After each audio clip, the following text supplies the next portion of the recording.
We're taught from a young age that when you're in trouble, when you're scared, when the shadows in your room start to look like monsters, you call the police.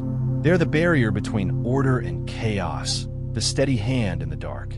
But what happens when that hand can't reach you? What happens when the chaos is too strange, the crime too perfect, or the evidence simply gone? What happens when the people you call for help can't help you? Tonight, we're not looking at stories of incompetence or corruption. We're delving into something far more unsettling. We're exploring 3 true, deeply disturbing cases where dedicated law enforcement officers were faced with a baffling void. These are cases that highlight the very real police limitations when confronted by the truly bizarre. These are the stories that become legends, the ones that keep investigators awake at night because the trail didn't just go cold in some ways, it was never there to begin with. Our first story takes us to the flat, sprawling farmlands of southwestern Minnesota on the night of May 14th, 2008. It was the end of the spring semester, a time for celebration. 19-year-old Brandon Swanson had spent the evening with friends from Minnesota West Community and Technical College, celebrating the end of classes. Just after midnight, he got in his green Chevy Lumina to make the 30-mile drive home to Marshall, a drive he'd made countless times. But this time, he wouldn't make it. At around 1:54 a.m., Brandon's parents, Annette and Brian, were woken by a phone call. It was Brandon. He told them he'd driven his car into a ditch. He wasn't hurt, just stuck. He was calm, if a little annoyed at himself. He told them he thought he was somewhere near the town of Lind. His parents said, "Okay, stay put, we're on our way." They kept him on the phone, trying to guide him and have him flash his lights so they could spot him. They drove to where they thought he was, flashing their lights, honking their horn, but they saw nothing. Brandon, on the other end of the line, saw their lights too, but he said they seemed to be getting further away. They were both flashing their lights, both on the same road, yet they couldn't see each other. Confusion turned to frustration. Brandon, still on the phone with his father, decided he was close to a friend's house in Lind and would just walk there. He told his dad he was cutting through some fields and could hear water nearby, maybe a small river. His father stayed on the line with him, listening to the sounds of his son walking through the rural darkness. They talked for 47 minutes straight, an incredibly long time. Then suddenly, in the middle of a sentence, Brandon yelled, "Oh, SH*T," and the line went dead. Silence. His parents called back again and again. No answer. Frantic with worry, they called the police. And this is where the investigation began and immediately hit its first wall. Police arrived and began searching the area around Lind, where Brandon said he was. They searched all night. They found nothing. No car in a ditch. No tracks. No Brandon. It wasn't until the next morning that a horrifying discovery was made, thanks to cell phone records. The call had not pinged off a tower near Lind. It had pinged off a tower 25 miles away, near the town of Porter. The police and Brandon's parents had been searching in the wrong place all night.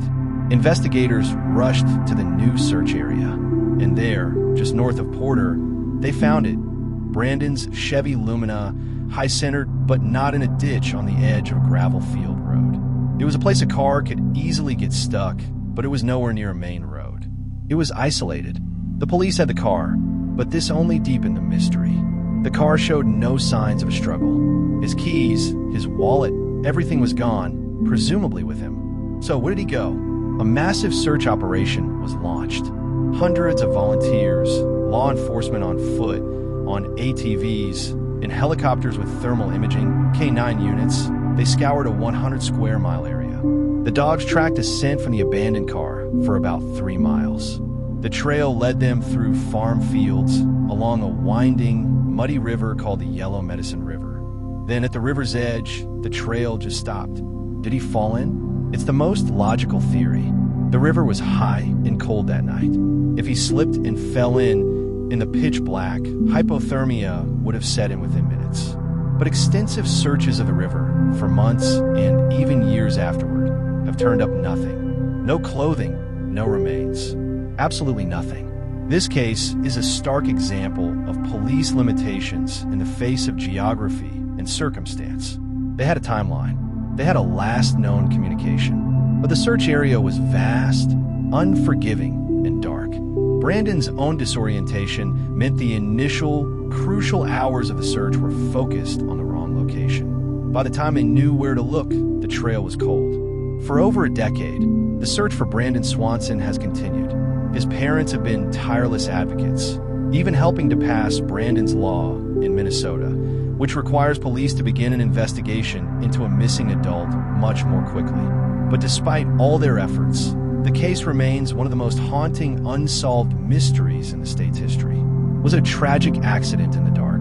Or did the sound that made him yell, "Oh, SH*T, have nothing to do with a river and everything to do with someone else out there in the field with him?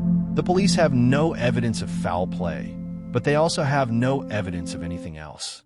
All they have is 47 minutes of phone call and then silence. Sometimes the police can't find a culprit. But what if they can't even identify the victim? Our next case takes us to Bergen, Norway, and a mystery that feels like it was pulled from a Cold War spy novel.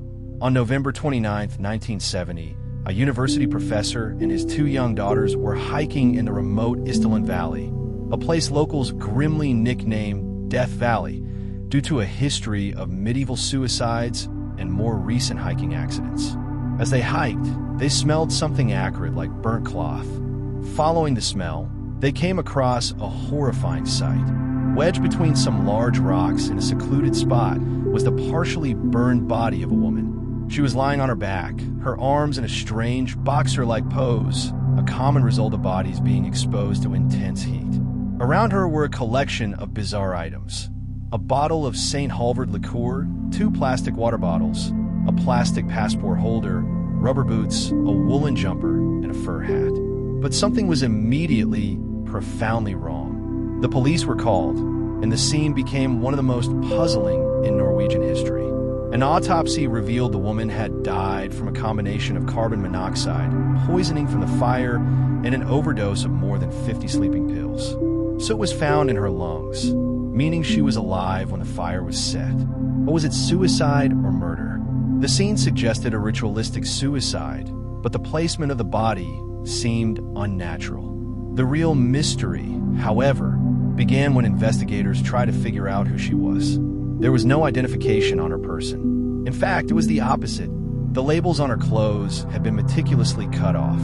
The brand markings on the bottles had been scraped away. Even more chillingly, when they examined her fingerprints, they found they had been sanded or burned off, making identification impossible.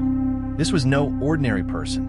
This was someone who had gone to extreme lengths to erase her own existence. The first break in the case came a few days later when 2 suitcases belonging to the woman were found in the luggage storage at the Bergen train station. Police pried them open, hoping for answers. Instead, they found more questions. Inside was a collection of clothing, again, with all labels removed, several wigs, a tube of eczema cream with the prescription label torn off, and 500 German marks hidden in the lining. Most bizarrely, they found a small notepad containing what appeared to be a code. It was a series of letters and numbers, a cipher that seemed to detail places she had been and when. For weeks, investigators struggled to crack it. Finally, they realized it was a simple code detailing her travels through Norway and Europe. Using the decoded list, they were able to trace her movements. What they uncovered was a ghost. She had stayed in at least 9 different high-end hotels across Europe, from Paris to Stavanger, using a series of different aliases. Genevieve Lancier from Belgium, Claudia Thiel from Germany, Vera Jarl from England, Gabriella from Italy. She was a master of disguise, changing her appearance with wigs and glasses. Hotel staff described her as elegant, well-dressed, and fluent in multiple languages. She always paid in cash and consistently requested a room that did not face outwards, but rather inwards to a courtyard. The police had a trail of a phantom. Every name she used was a fake. Every passport she presented was a fake. The check-in card she signed gave false information. They sent out an artist's sketch of her face, constructed from witness descriptions, to police forces all across Europe. Interpol was involved, but no one in any country recognized her. No one had reported a woman matching her description missing. It was as if she had simply dropped from the sky. The theories began to swirl. The Cold War was at its peak. Norway was a key NATO country bordering the Soviet Union. Was she a spy? Her professionalism, her ability to create false identities, her coded messages, and her efforts to erase her identity all pointed towards espionage. Perhaps a deal had gone wrong, or her cover was blown, and she was eliminated by her own agency or the enemy. This is a case where the police limitations were not about a lack of clues, but an abundance of deliberately misleading ones. They were dealing with a professional, someone trained to deceive. Every lead they followed was a dead end planted by the victim herself. After an exhaustive investigation, the Bergen police were forced to close the case. They ruled it a probable suicide, but almost no one involved believed it. They buried her in an unmarked grave in 1971. The Istel woman, as she came to be known, remains one of the most profound unsolved mysteries of the 20th century. Police had her body, her belongings, her handwriting, and even her DNA in later years. But they still don't have the one thing that matters most, her name. Our final story is perhaps the most psychologically terrifying. It's a case that forces us to question what we believe and demonstrates how the police can be trapped between a victim's desperate pleas and a complete lack of prosecutable evidence. This is the story of Cindy James. In 1982, Cindy James was a 44-year-old nurse living in Richmond, a suburb of Vancouver, Canada. She had recently separated from her husband, a prominent psychiatrist. Shortly after the separation, her life descended into a living hell. It started with threatening phone calls. A man with a raspy voice would whisper threats, or sometimes there would just be heavy, menacing breathing on the other end of the line. Cindy reported the calls to the Royal Canadian Mounted Police, RCMP. They put a tap on her line, but the calls were always too short to trace. Then things escalated. Prowlers were heard on her porch. Her porch light was smashed. Then came the notes. Disturbing, terrifying notes left on her doorstep, made from cut-out letters from magazines, with messages like, "I see you, and you are dead." The police were investigating, but they had no suspects. Cindy's ex-husband had a solid alibi for every incident. There were no witnesses. The physical evidence was non-existent. The police started to become skeptical. They were spending hundreds of hours on the case with zero results. Then the attacks turned physical. Cindy would be found in her yard, dazed and confused, with strange marks on her body. On one occasion, a friend arrived to find Cindy cowering in her house, a paring knife stuck through her hand, pinning her to a table. Another time, she was found in a ditch, semi-conscious, with a nylon stocking tied tightly around her neck. She had cuts and bruises and black triangles drawn on her hands with a felt marker. Each time, she claimed she had been attacked by an unknown man. The police were in an impossible position. Cindy was clearly in distress, and the physical evidence of her injuries was real. But the circumstances were baffling. There was never any sign of forced entry into her home. Her guard dog never barked during these supposed attacks. Investigators couldn't find a single footprint, a stray fiber, or a foreign fingerprint. For an attacker to be so meticulous, so ghost-like, seemed impossible. Some officers began to believe Cindy was doing this to herself, perhaps as a result of a severe psychological breakdown or a personality disorder.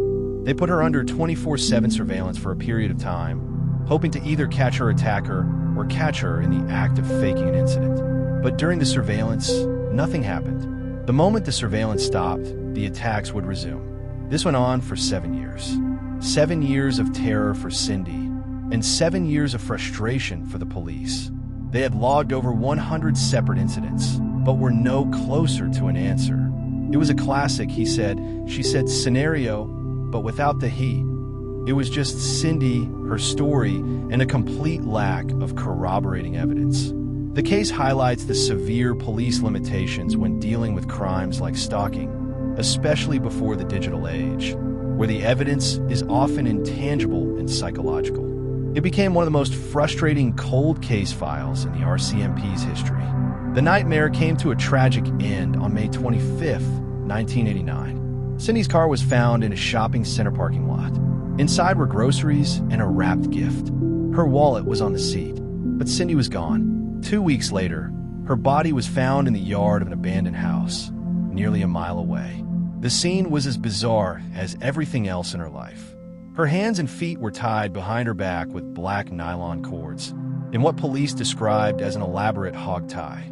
A black nylon stocking was tied tightly around her neck. An autopsy revealed she had died of a massive overdose of morphine and other drugs. The question was the same one the police had been asking for 7 years. Did someone do this to her? Or did she do it to herself? The coroner's inquest couldn't decide. It was physically possible, though extremely difficult, for her to have tied the knots herself before the drugs took full effect. It was also possible an incredibly careful and sadistic killer had staged the entire thing. The police could not prove murder, but they couldn't prove suicide either. Her death was officially classified as an unknown event. To this day, the case of Cindy James divides people. Was she the victim of one of the most cunning and cruel stalkers of all time, who terrorized her for years and then murdered her, leaving a perfectly clean crime scene? Or was she a deeply troubled woman suffering from a mental illness so profound that it led her to orchestrate a 7-year-long public performance of torment that ended in her own elaborately staged death? The police, despite thousands of man-hours, could never answer that question. They were left with a file full of disturbing reports, chilling photographs, and no conclusion. They couldn't help Cindy in life, and they couldn't bring her justice in death. The stories of Brandon Swanson, the Istil woman, and Cindy James are terrifying because they defy our need for answers. They leave us in a state of unease because they expose a simple, uncomfortable truth that there are some shadows that even the brightest lights of law enforcement cannot penetrate. These cases remind us that behind the badges and procedures are human beings, grappling with mysteries that may never be solved. The files remain open, the questions linger, and the silence that follows is the most disturbing clue of all. If these stories and the complex questions they raise resonated with you, please consider liking this video and subscribing to our channel for more deep dives into the mysteries that linger just beneath the surface of our world. Thank you for watching.